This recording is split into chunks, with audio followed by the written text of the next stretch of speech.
लेकिन इस बार कहा जा रहा है कि 20 तारीख का जो बैठक होगा इसमें कुछ विशेष हो सकता है नवयुवकों के लिए। मैं ये दावा नहीं कर रहा हूं कि शिक्षा विभाग में भी आएगी, स्वास्थ्य विभाग में ही आएगी, सामान्य प्रशासन विभाग में ही आएगी का सृजन कर लिया जाएगा और इससे युवाओं और बेरोजगारों को नौकरी के अवसर मिलेंगे और एम्प्लॉयमेंट अपॉर्चुनिटी है। अब वार्ड वाइज आशा कार्यकर्ता जितना है उनका चयन किया जाएगा वार्ड वाइज।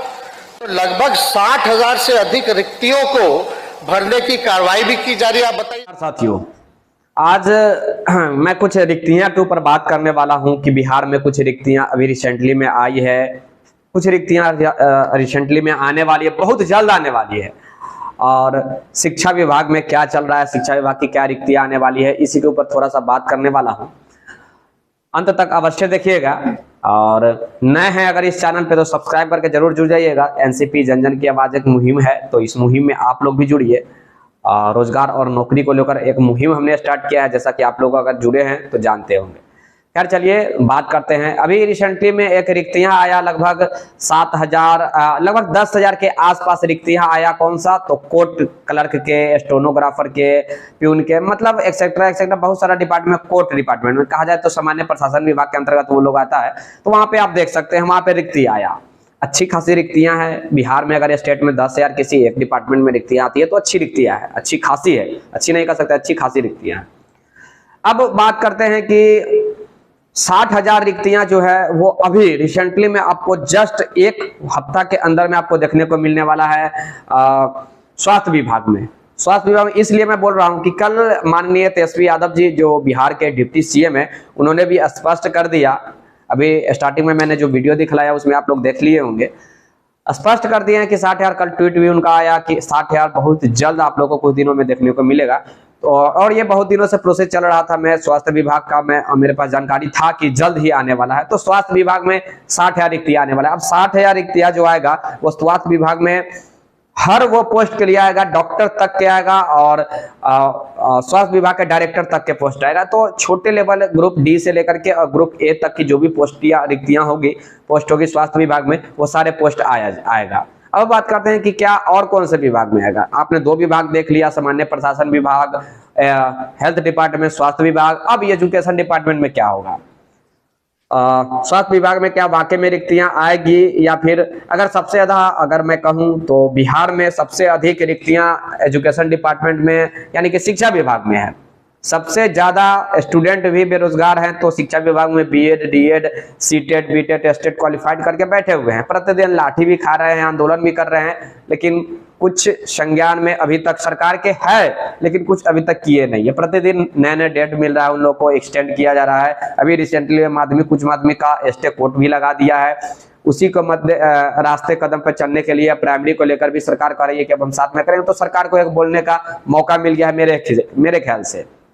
अब बात करते हैं कि क्या सर वाकई में अभी सारे विभाग का जब रिक्तियां आ रहा है तो शिक्षा विभाग का रिक्तियां क्यों नहीं आ सकता है? आप जानते हैं कि नगर निकाय चुनाव अभी बिहार में स्टार्ट होने वाला है।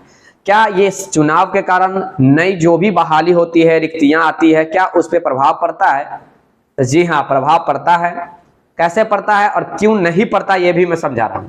प्रभाव तो पड़ता है, लेकिन सरकार के पास एक विशेष प्रावधान होता है। वो प्रावधान के अंतर्गत सरकार किसी भी चीज के लेकर विशेष अनुमति ले सकता है चुनाव आयुक्त से और फिर वो बहाली पूरी कर सकती है।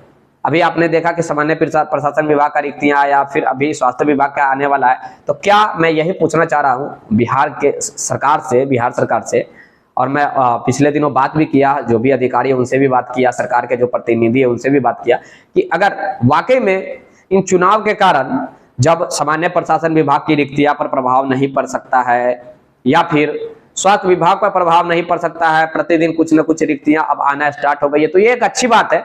बिहार के नवयुवकों के लिए एक बहुत अच्छी बात है। ये सब होना चाहिए।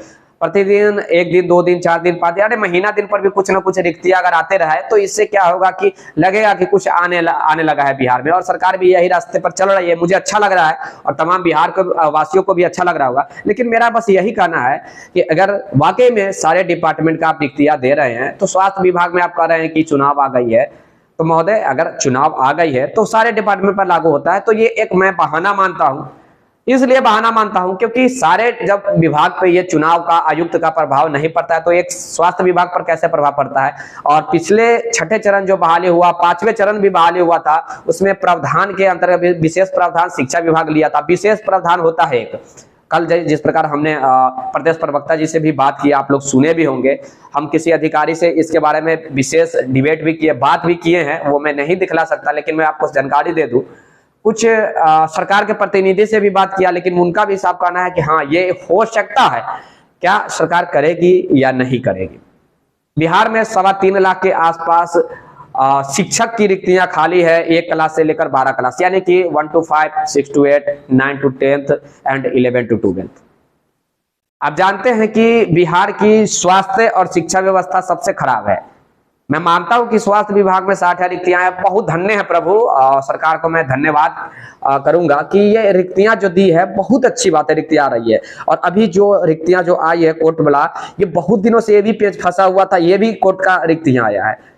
तो मैं यही कहूंगा कि अगर आप किसी दूसरे बहाली की रिक्तियां दे रहे हैं तो आपका स्वागत है, बहुत स्वागत वाला आप कदम कर रहे हैं, उठा रहे हैं, बहुत अच्छी बात है कि आप बेरोजगारों के लिए कुछ सोच रहे हैं, कुछ कर रहे हैं। लेकिन उनके लिए भी सोचिए जो जिनको 22 तारीख को पीटा गया, अंशु रहमान को आप जानते होंगे, एडीएम भी बर्खास्त उनके कारण हुए। अब देखें कि अंशु रहमान की हालत अभी भी नाजुक है, और वो वही है जो बिहार के स्वास्थ्य यानी शिक्षा व्यवस्था में गुणवत्तापूर्ण शिक्षा देना चाहते हैं, शिक्षक बनना चाहते हैं, बिहार में शिक्षक बनना चाहते हैं, इसीलिए उनको पीटा गया। तो उनके बारे में भी कुछ विशेष सोचना चाहिए। मेरे ख्याल से आप लोग का क्या विचार होगा कमेंट जरूर कीजिएगा। और मैं तो यही कहूंगा, और शिक्षा विभाग के बहुत सारे अधिकारियों से मैं मिलते रहता हूँ, शिक्षा विभाग क्या हर एक अधिकारियों से मैं मिलते रहता हूँ। कल हम युवा के जो खेल कूद के और युवा के यानी कि स्पोर्ट्स के जो मंत्री महोदय हैं, उनसे भी कल हमारी मुलाकात हुई है, बट ज्यादा समय वो मेरे साथ नहीं दे पाए थे, लेकिन वो फिर से मंडे को बुलाए हुए हैं। तो वो भी देखिए, हमसे जो भी होता है मैं युवाओं के लिए करने का प्रयास करता हूं, और चाहे जो भी डिपार्टमेंट हो, खासकर शिक्षा विभाग के लेकर इसलिए मेरा प्रेशर आता है कि बिहार की शिक्षा व्यवस्था सबसे बद से बदतर है। कभी विश्व गुरु हुआ करता था बिहार, और आज सबसे निचले पैदान पे बिहार है। तो ये इसमें राजनेता के साथ साथ कुछ जनता के भी दोषी में ठहराना चाहूंगा, क्योंकि राजनेता आप उसे ही चुनिए, उसे ही बनाइए जो आपके शिक्षा और स्वास्थ्य को आगे बढ़ाने का काम करे। और मैं सौभाग्यशाली हूँ, पूरे बिहार सौभाग्यशाली है कि अभी महागठबंधन की जो सरकार बनी है, दावा कर रही है कि हम शिक्षा और स्वास्थ्य को काफी हद तक सुधारेंगे। तो अभी तक तो धरातल पर देखने को कुछ नहीं मिला है। मैं उम्मीद करता हूं सरकार के प्रतिनिधि देख रहे होंगे, सरकार के अधिकारी देख रहे होंगे। सबसे हाथ जोड़कर निवेदन है कि शिक्षा और स्वास्थ्य में अगर आप बिहार में सुधार ला देते हैं तो मुझे नहीं लगता है कि इससे बेटर कुछ हो सकता है सुधार किसी भी स्टेट के लिए। और मैं यही कहूंगा कि किसी भी विभाग की बहाली आप दे रहे हैं, ये अच्छी बात है, दीजिए। लेकिन मैं ये भी कहूंगा कि शिक्षा विभाग की भी बहाली काफी लंबे समय से अटकी पड़ी है। आप प्रति समय आप लोग आश्वासन पे आश्वासन दे रहे हैं, तो उस आश्वासन का पालन कीजिए और विशेष अनुमति आप लीजिए। और मैं उम्मीद करता हूं कि ये विशेष अनुमति बिहार सरकार लेगी चुनाव आयुक्त से। अगर किसी प्रकार की इफेक्ट पड़ता है चुनाव के कारण, अब मुझे लगता है कि इफेक्ट पड़ेगा, इसीलिए विशेष अनुमति आप लेकर एक नोटिफिकेशन या फिर विज्ञप्ति जो भी है जारी कर दीजिए, शेड्यूल जारी कर दीजिए। इससे क्या होगा कि किसी को नहीं लगेगा कि वो विभाग के रिक्तियां आ रहा है, मेरे विभाग को मुझे पीटा भी गया, मैं इतने साल से लड़ाई भी लड़ रहा हूं और क्यों नहीं आया। आपको मालूम होना चाहिए कि अभी तक सीटेट और बीटेट क्वालिफाइड स्टूडेंट 22 स्टूडेंट सुसाइड कर चुके हैं। स्टेट वाले अलग हैं, बीटेट वाले अलग हैं। तो मैं यही कहूंगा कि सीटेट, बीटेट, स्टेट, ये तीनों शिक्षक ही बनना चाहते हैं ना, शिक्षक ही बनना चाहते हैं। कभी आपस में आप लड़वा देते हैं, कभी आप इतना मजबूर कर देते हैं कि उसे सुसाइड करना पड़ सकता है, पड़ जाता है। ऑलरेडी 22 स्टूडेंट सुसाइड कर चुका है, तो इससे बदतर स्थिति क्या हो सकती है। मैं हाथ जोड़कर यही रिक्वेस्ट करूंगा कि शिक्षा विभाग की भी रिक्तियां को जारी किया जाए, जिस प्रकार और विभाग की रिक्तियां जारी किया जा रहा है, जैसे कि सामान्य प्रशासन विभाग हो, हेल्थ डिपार्टमेंट हो। 2 विभाग की रिक्तियां भी रिसेंटली में आ रही है, जैसे कि 10,000 आ चुकी है और 60,000 रिसेंटली में आने वाला। और हाँ, एक चीज और मैं कहना चाहूंगा, 20 तारीख को 11:30 बजे बिहार कैबिनेट की बैठक फिर से है। इसमें कुछ नवयुवकों को लेकर कुछ आवाज उठाया जा सकता है। मुझे जिस प्रकार की जानकारी मिली है वो मैं बता रहा हूं, इसलिए क्योंकि पिछली जो कैबिनेट हुई थी उसमें किसी भी प्रकार की रोजगार और नौकरी को लेकर विशेष वार्ता नहीं हुआ था सरकार के अधिकारियों से या सरकार के बीच में। जैसा कि आप लोग देखें, लगभग 400-500 के आसपास रिक्तियां आया सामान्य प्रशासन विभाग में, और थोड़ा बहुत इधर उधर हेल्थ डिपार्टमेंट में आया था, सॉरी एजुकेशन डिपार्टमेंट में आया था। लेकिन इस बार कहा जा रहा है कि 20 तारीख का जो बैठक होगा इसमें कुछ विशेष हो सकता है नवयुवकों के लिए। मैं ये दावा नहीं कर रहा हूं कि शिक्षा विभाग में भी आएगी, स्वास्थ्य विभाग में ही आएगी, सामान्य प्रशासन विभाग में ही आएगी, या फिर पंचायती राज विभाग में ही आएगी। मैं ये दावा नहीं कर रहा हूं, बस ये बोल रहा हूं कि हाँ आने वाला है, कुछ देखने को मिल सकता है। देखते हैं क्या होता है। जो भी आप लोग का प्रश्न होगा कमेंट जरूर कीजिएगा, उसका जवाब आपको मिलेगा। जय हिंद, जय भारत। नए हैं तो जरूर जुड़ जाइए इस मुहिम में, पुराने हैं तो लाइक करके जाइएगा। जय हिंद, वंदे मातरम। जाते जाते कहूंगा विश्वकर्मा पूजा की आप सभी भारतवासियों को बहुत बहुत बधाई हो। धन्यवाद।